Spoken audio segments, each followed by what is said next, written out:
Les forces armées de la République démocratique du Congo portent à la connaissance de l'opinion tant nationale qu'internationale que, pendant qu'elle observe scrupuleusement le cessez-le-feu conformément à la décision des chefs d'État prise au mini-sommet de Luanda du 23 novembre 2022, l'armée rwandaise et ses supplétifs des terroristes du M23 ont attaqué ce jeudi 1er décembre 2022 les positions des FARDC tenues par le 34 10e régiment d'infanterie à Kalima, à hauteur du pont sur la rivière Rwindi, dans le groupement Bambo, chefferie de Bwito, en territoire de Rutshuru. Cette offensive déclenchée par les forces de défense du Rwanda démontre à suffisance les intentions belliqueuses du pouvoir de Kigali, déterminé à saboter les décisions des chefs d'État de la sous-région, ainsi que les initiatives de l'Union africaine, des États de l'Afrique de l'Est et de la communauté internationale pour le retour de la paix et de la sécurité dans la partie orientale de la République démocratique du Congo. C'est pourquoi, malgré la feuille de route contraignante du mini-sommet de Luanda,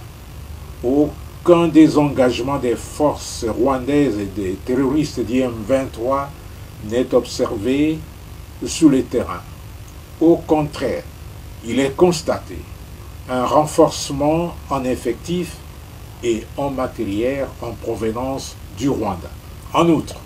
face au refus des populations de se soumettre à leur dictat, les forces de défense du Rwanda et leurs supplétifs du M23 procèdent au massacre des civils innocents et sans défense dans le territoire de Rutshuru. Le dernier cas en date est celui de 50 civils congolais lâchement assassinés